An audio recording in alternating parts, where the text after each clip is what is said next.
For 4 months, Daisy scrubbed the floors of a mansion that didn't know her name, endured a woman who treated cruelty like a hobby, and kept her head down so perfectly that everyone in that house forgot she had one. That was the mistake. Sua handed her a gala invitation as a punchline, expecting a broken girl in the wrong clothes. And instead, she triggered the one thing her husband had been quietly, patiently, devastatingly waiting for her to do. By the time Daisy walked through those ballroom doors in a gown threaded with 40 years' worth of Kang family diamonds, it wasn't an entrance, it was an execution. And Sua was the only one in the room who didn't know it yet. The alarm went off at 4:47 a.m. Daisy never slept past it, not because she was eager, because she had learned, the way you learn things that survival teaches you, that being late in this house had a cost she could not afford to pay. She was on her feet before the sound finished, her body moving, as clothing, and started seeing as a second as clothing, and started seeing as a second skin she wore to disappear inside. She checked herself once in the small mirror above the basin. Not vanity, armor. No stray hairs, no creased collar. Nothing Sua could find before 9 o'clock. She thought she understood the rules of this house. She had no idea the game had already started without her. The Kang mansion had 17 rooms on 3 floors. 4 bathrooms with heated floors she was never allowed to use. A kitchen restocked weekly with food she was never offered. And a grand foyer with marble so white it reflected you back at yourself. Small, distorted, kneeling at the base of it with your hands in bleach water at 5 in the morning. Daisy had memorized the order. Foyer first. Always. Sua descended the main staircase at exactly 8:15, and she needed the floors mirrored by then. Then the sitting rooms, then the kitchen, then the private halls, where she moved silently, a ghost who had learned to be invisible not just to the people in this house, but to herself. She was scrubbing the lower banister on a Tuesday morning when she felt it. Not a sound. A change in pressure. The particular atmospheric shift that preceded only one thing in this house. She did not look up. She kept her hands moving, but every nerve ending in her body had just gone very, very still.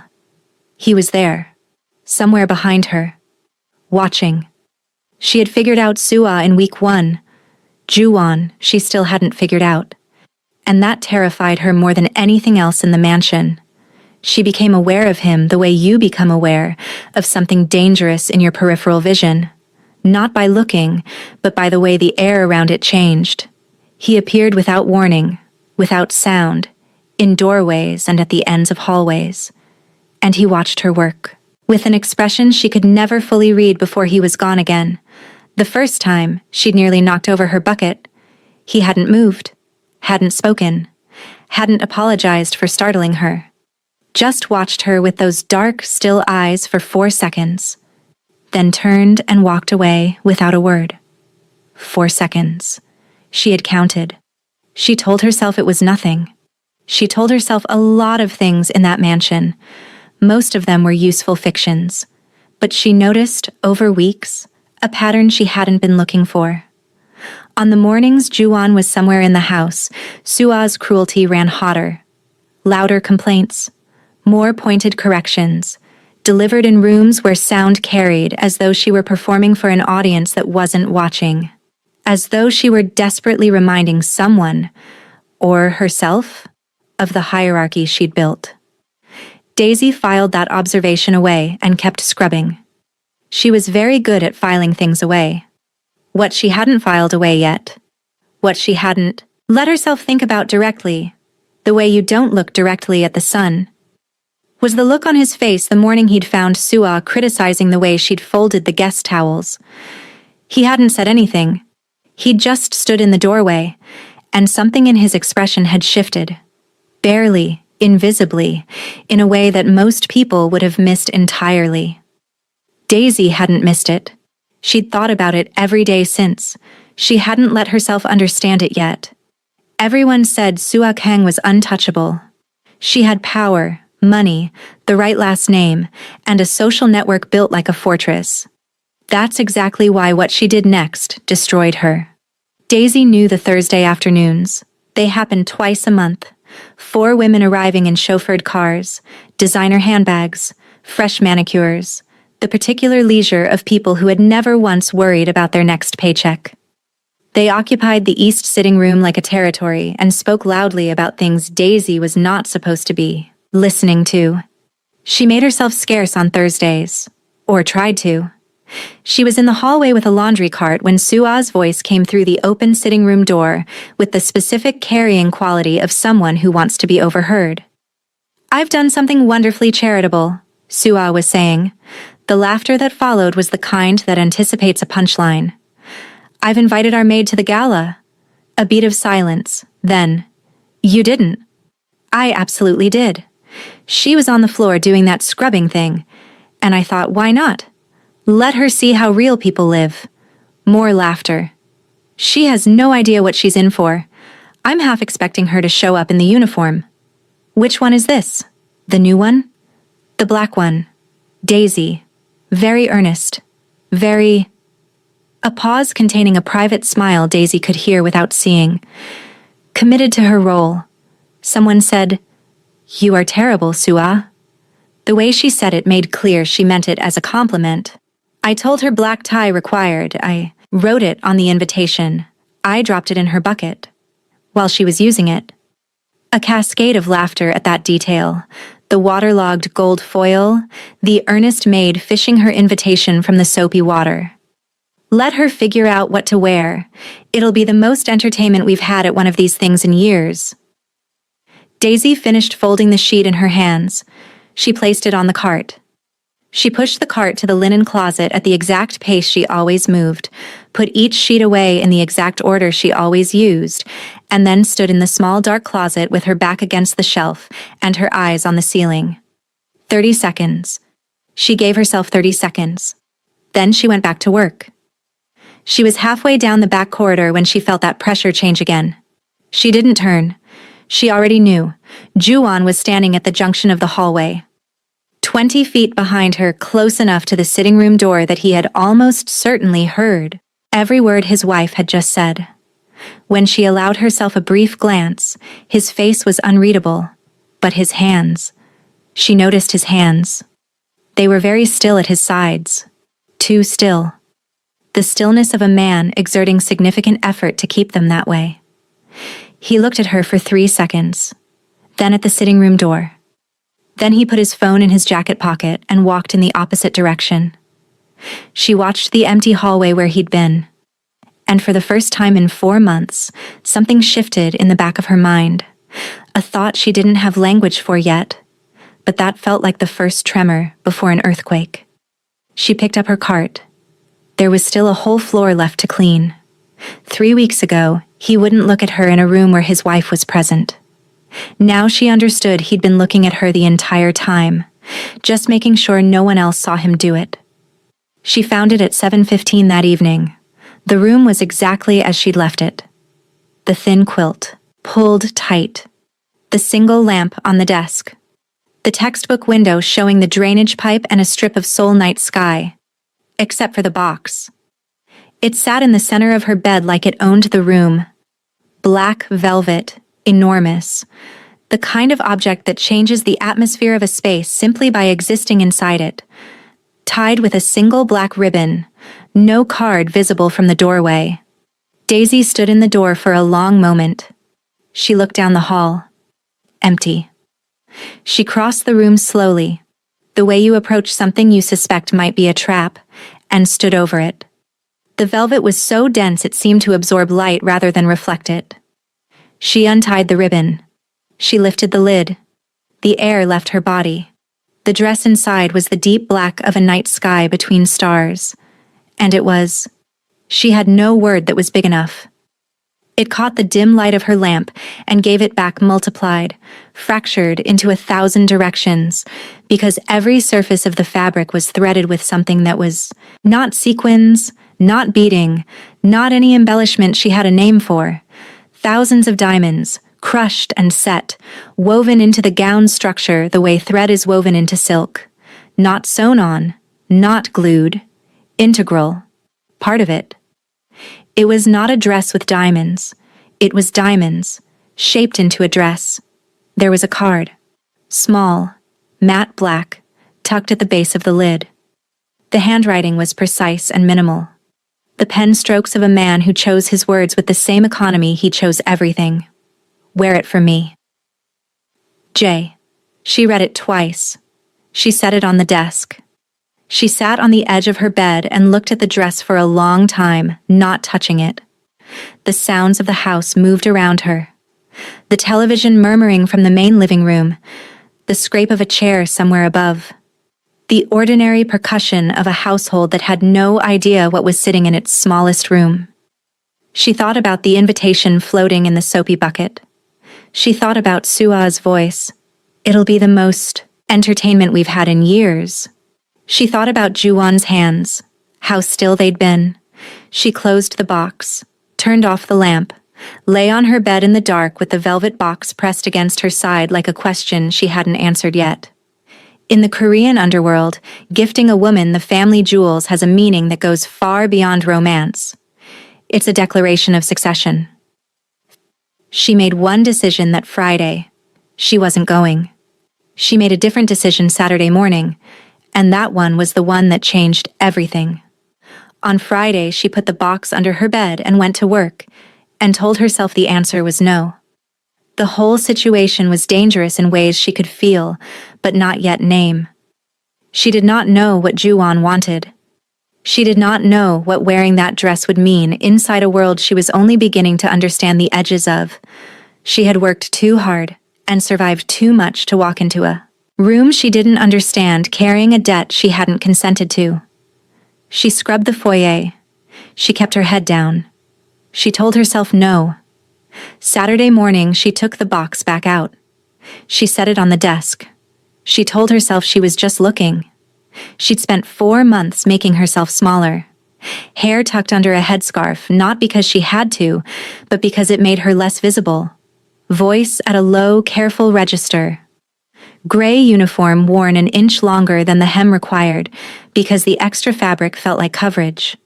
She had packed herself into the smallest possible version of herself, and she had gotten so good at it that she'd nearly forgotten what the full-size version looked like. She opened the box. She picked the dress up. It was heavier than it looked. That weight made it feel real in a way the whole situation hadn't quite felt real yet. She carried it the 4 steps to the small mirror and held it up in front of herself, and the lamplight hit the diamonds and the room exploded, softly. 1,000 small points of light scattering across the walls and the ceiling and her own reflected face. She stood very still. She looked at herself.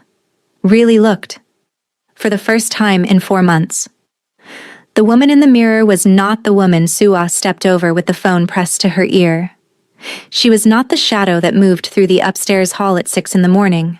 She was tall and angular and precise, high cheekbones, and a jaw that could cut glass, skin so rich and dark, it made the diamond light look like it had been designed specifically to fall on her. She had been hiding a face like that under a headscarf in a house that didn't deserve it. Her mother used to say, "Baby, small doesn't protect you. It just makes you easier to miss." Daisy looked at the dress. She looked at the mirror. She looked at herself. She put it on. The fabric settled against her body like it had been made for exactly this, which, she would later learn, it had. The hem grazed the floor, at a precise half-inch. The bodice fit without a single pin's width of give. The structured back held her posture in a way that made slumping feel physically impossible. Standing in it, she was not the same woman. Standing in it, she was not a woman who scrubbed floors. She took her hair down, slowly, section by section, until it was full and out and hers again. Found in the bottom of her bag a lipstick she hadn't worn since before this job, deep burgundy, the color of a dare. She put it on with a steady hand, didn't look at the mirror until she was finished. When she did, she exhaled a breath that felt 4 months long. She tucked the small matte card into the hidden seam pocket on the gown's hip. Straightened, all the way, spine long, shoulders squared, chin level. walked to the door. The servants' corridor was narrow and fluorescent lit, and smelled faintly of cleaning solution. Tonight, a queen walked through it on her way to the car. Sua had spent 3 years building her throne in that ballroom. She was so busy enjoying it that she never noticed her husband had already decided to hand it to someone else. The Grand Seoul Ballroom had 3 stories of glass and marble, chandeliers cascading from the vaulted ceiling like frozen waterfalls of light, round tables set with china so thin you could see your hand through it. The Syndicate Charity Gala required a personal invitation and a verified net worth to enter, which meant that by 9 o'clock on Saturday night, the room contained more money, more danger, and more carefully maintained social performance per square foot than almost anywhere else in Seoul. Sua had been there since 8. Silver gown, hair up, jewelry immaculate, moving through the room like she'd choreographed it, because she had, in every way that mattered. 3 years as the effective hostess of this event. She knew every alliance and tension in the room, every seating arrangement and its political weight. This was her element. 20 minutes. Unusual. He didn't drink at these events, and he wasn't drinking now. Just standing with a glass of water gone warm in his hand, watching the room with that expression he always wore in crowds. Patient, still, impossible to read. He hadn't spoken to Sua since they'd arrived. She preferred it that way.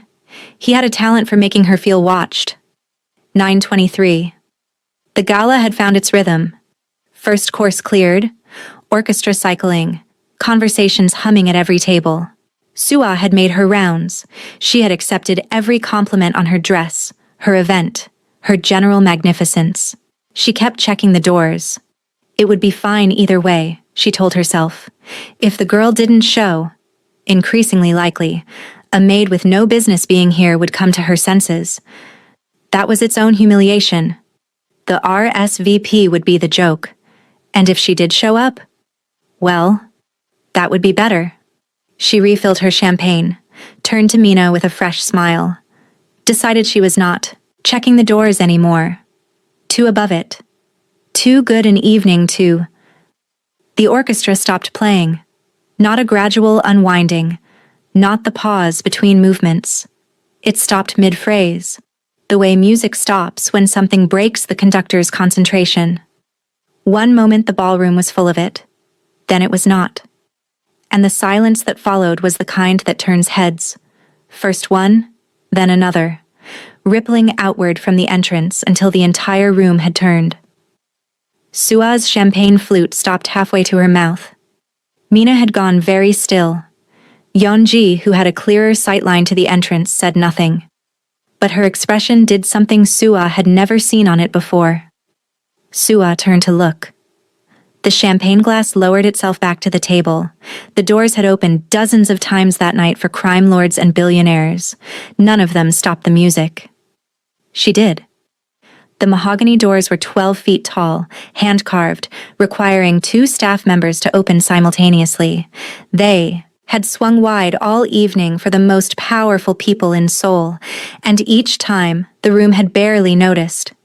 This time, the room noticed. It started with the light.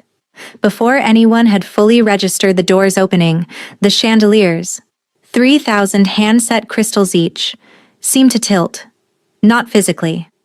But the light in the room shifted, redirected, pulled toward the entrance the way all light is pulled toward whatever it recognizes as its own. And then, Daisy stepped through. She did not pause. She walked in the way water moves, without hesitation, without performance, with the serene inevitability of something following its natural course. Head up, spine straight, shoulders back in the way the dress demanded, the way she understood she had always been meant to hold them. Her hair was down and full, and catching the light the same way the gown caught it, generously, abundantly, as though light itself could not help but be drawn to her. The dress did not sparkle. Sparkling was for department stores. The $3 million gown did something quieter and more devastating. It refracted. Every diamond broke the chandelier light apart into its constituent colors and scattered them in all directions. As Daisy moved, the room moved with her. Thousands of small points of light slid across the walls, the ceiling, the faces of the 500 people who had stopped everything they were doing to watch. She was not wearing a dress. She was wearing captured light, poured into the shape of a woman. The silence lasted 4 full seconds. In a room of 500 people, that is a very long time. The crowd parted. Not deliberately, with the organic, involuntary yielding of a crowd that has collectively forgotten to hold its ground. Men who controlled shipping lanes and judicial appointments moved aside. Women who had spent their adult lives perfecting social weaponry found, for one disorienting moment, that they had no ammunition loaded for this. At the champagne table, Sua had not moved. Her flute was still hovering where she'd lowered it 30 seconds ago. Her mouth was slightly open. Her face, arranged all evening into the comfortable architecture of a woman entirely in control, had come undone in a way that was quiet but total. Not broken yet, but irreversibly compromised. Mina said, "Sua." Sua didn't answer. Across the room, Juwon had not turned around. Still at the bar, still facing the far wall, glass of warm water in his hand. But the set of his jaw had changed. And something in the line of his shoulders, a very slight, very deliberate release of tension, looked to anyone paying close enough attention, exactly like satisfaction. He had been waiting for this moment for a long time. She had spent 3 years managing every variable in that room. The one variable she'd never thought to account for was her husband already being 10 moves ahead of her. It took Sua 60 seconds to recover. 60 seconds to reassemble the architecture of her face, to run what she was seeing through the refinery of her mind that converted every threat, every surprise, everything that frightened her, into anger. Anger was safe. Anger was a direction. Anger was the only tool she had left that felt like control. She set down her champagne. She crossed the room. Fast. Wrong. A woman of her social precision never moved fast. Fast was undignified. Fast was already losing. But she couldn't stop herself. The architecture of her evening was collapsing in real time, and her body's only instruction was to move toward the collapse and stop it. The crowd that had parted for Daisy did not part as readily for Sua. They stepped aside slowly, watching, because from 30 feet away, they could already sense that what was coming was the kind of thing you position yourself to witness. "What?" Sua said, close enough now. "Are you wearing?" Not a question. Her voice was low and controlled in the specific way of things that are very close to not being controlled. Her eyes moved over the dress in a rapid clinical scan, cataloging, calculating, and what she found in that calculation drained the remaining color from her face. Daisy looked at her calmly. "You said black tie required." The composure of it, the absolute breathtaking stillness, lit something in Sua's chest that she could not contain. She grabbed Daisy's arm. Public. Deliberate. The grip of a woman staking a claim. "That dress is from this family's collection. I don't know how you got into the vault. I don't know who helped you, but what you have done is theft." She turned to the crowd, projecting. "This is our maid. She works in my house. She has no money. She stole this dress." The accusation hit the room like a stone in still water. Whispers, shifted glances, the careful recalibration of people who made their livings reading situations and choosing sides. Daisy did not pull her arm away. She stood completely still. The power of a woman who does not move because she does not need to, because she knows something the room doesn't know yet, and she is willing to wait for it. "Someone call security. This woman is a thief." 2 of Sua's security staff appeared from the periphery, moving toward Daisy with the professional efficiency of men paid not to ask questions. "Sua." One word, spoken at conversational volume, from somewhere behind the crowd. Every person in the immediate radius heard it. Because the voice that said it was the kind of voice that rooms organize themselves around. Not loud, not theatrical, just completely, irreversibly authoritative. The security staff stopped moving. Winning in this room wasn't about who yelled loudest, it was about who walked slowest. And Juwon had never walked faster than he needed to in his life. The crowd parted for Juwon the way it had parted for Daisy. Not as deliberate courtesy, but as physical reflex, the involuntary clearing of a path for something the body recognizes as significant before the mind catches up. He walked slowly, the pace of a man who understood that speed signals urgency, and urgency signals vulnerability, and he had not been vulnerable in a very long time. Charcoal suit so dark it was almost black. No tie. Top button open. On anyone else careless. On him a deliberate refusal to perform formality for anyone in the room. His face caught nothing. Gave nothing.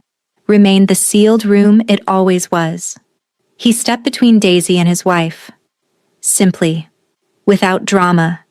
He repositioned his body so that it occupied the space between them, and suddenly Sua's outstretched hand was pointed at his chest instead of Daisy's arm, and the security staff were facing him instead of her.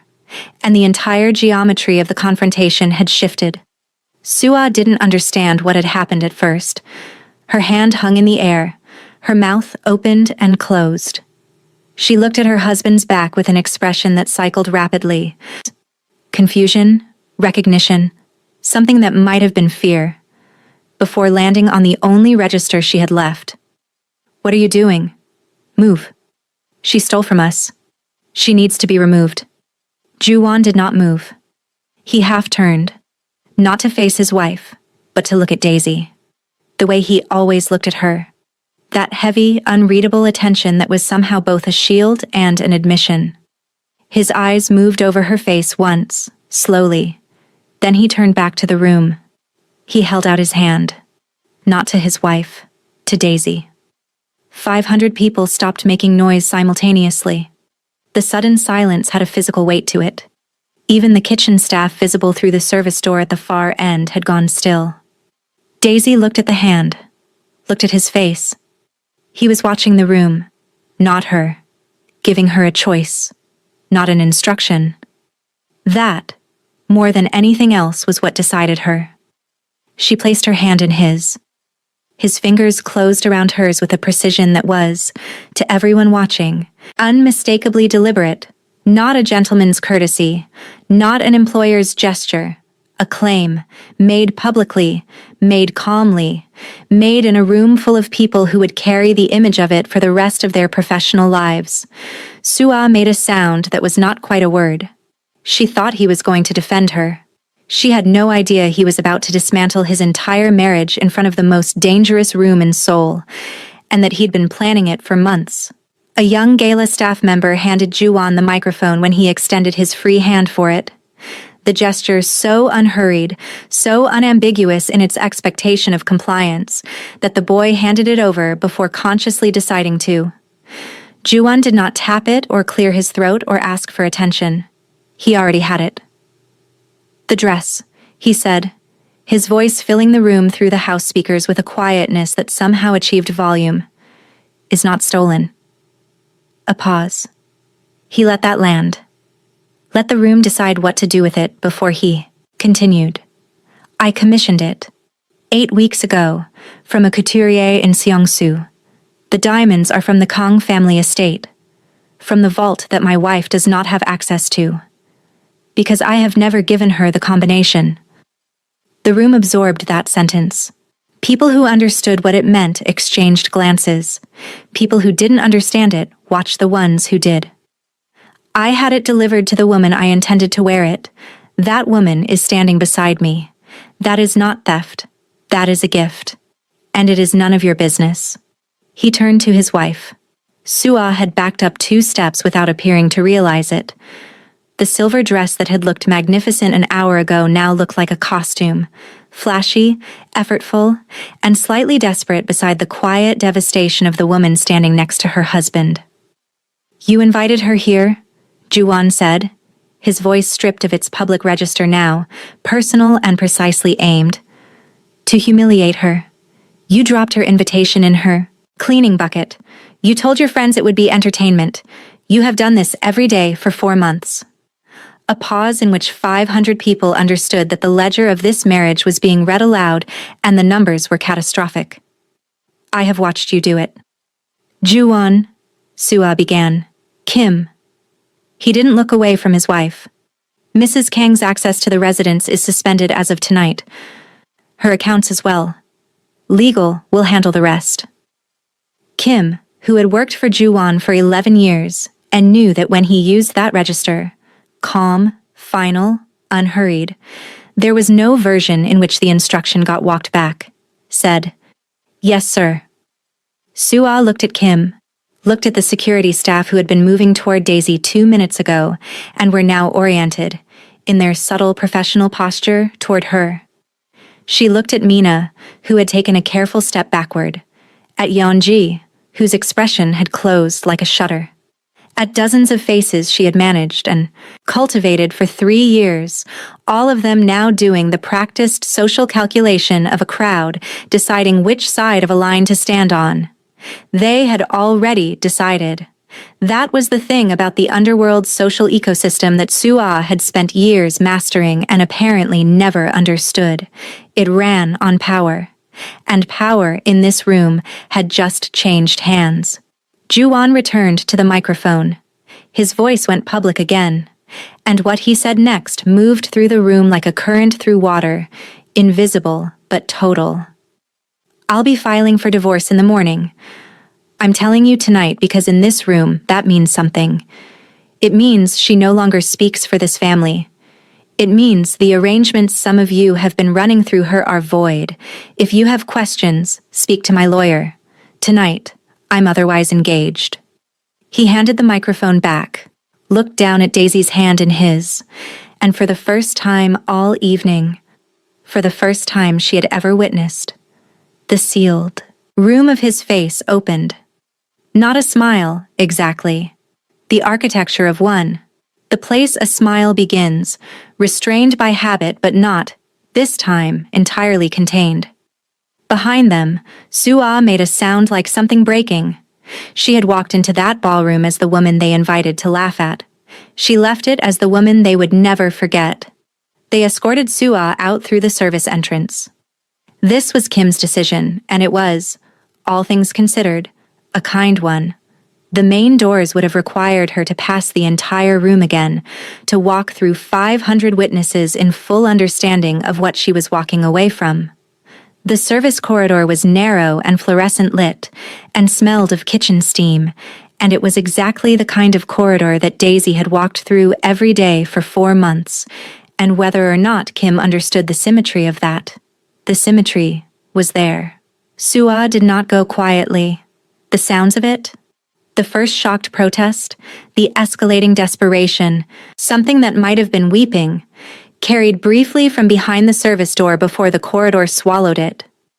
Around the ballroom, conversations resumed with the careful buzzing energy of people processing something that would be discussed for years.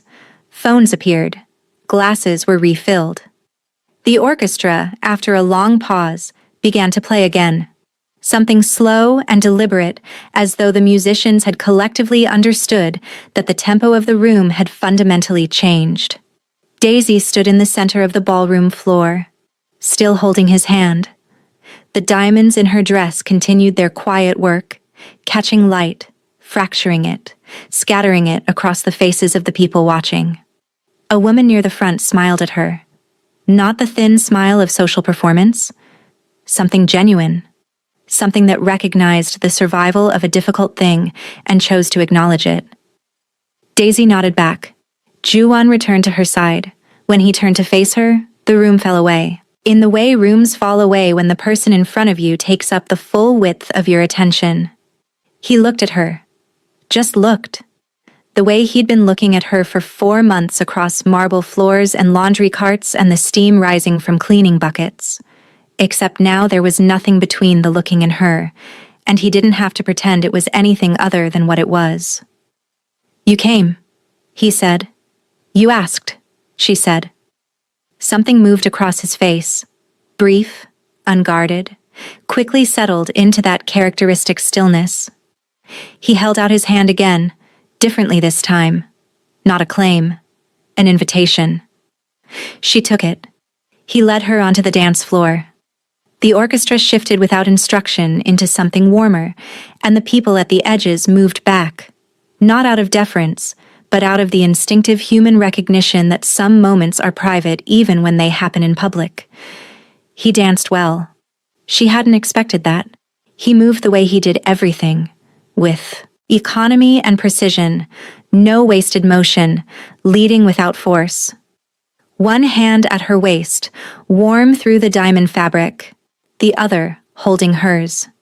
He leaned in close enough to be heard without being heard by anyone else, and spoke in the low, unhurried voice he used when he wasn't performing anything for anyone. "You are never going to scrub another floor," he said. "Not in that house, not anywhere. Do you understand me?" Daisy looked at him. At the face she had studied in peripheral vision for 4 months, learning it in stolen glances the way you learn something you've been told not to look at directly. Up close, it was sharper, more tired, more human than the mask he wore everywhere else. "I heard you," she said carefully. "I didn't say I understood." A pause. Then, and she would replay this moment in the quiet of whatever room she woke up in from now on. The corner of his mouth moved. Not quite a smile, the architecture of one. The place a smile begins, restrained by habit, but not this time entirely contained. "You will," he said. They kept dancing. Around them, the Grand Sol ballroom reconstructed itself into something resembling its former evening. Glasses raised, conversations resumed, the orchestra working through its slow and altered repertoire. But the room was not the same room it had been an hour ago. Everyone in it knew it. A ledger had been settled. A hierarchy had shifted. The woman who had run this social world for 3 years had been walked out through the kitchen, and the woman in the diamond dress was on the dance floor with the most dangerous man in Seoul, and his hand was at her waist, and neither of them was going anywhere. In the servants' quarters of the Kang mansion, a gray uniform hung on the back of a chair beside a narrow bed. The window above the basin showed the drainage pipe and a strip of night sky. The lamp on the desk was off. In the morning, no one would come to collect it. Daisy's story inside the Korean underworld is, if just beginning. What happens when the syndicate families test whether the new queen is truly worthy of the Kang seat, and whether she can survive a world she was never supposed to enter? Coming soon, if you have ever been underestimated, overlooked, or treated like you were invisible, this story is for you. Daisy walked into that mansion as a maid, but she walked out as a queen. Because true dignity doesn't come from a uniform, and it certainly doesn't come from the people who try to break you. Drop a crown in the comments if you believe karma never misses an address. And please, let me know what city or country you're watching from. I want to say a personal hello to the amazing people building this storyverse with me. Hit that subscribe button, and I will see you in the next chapter.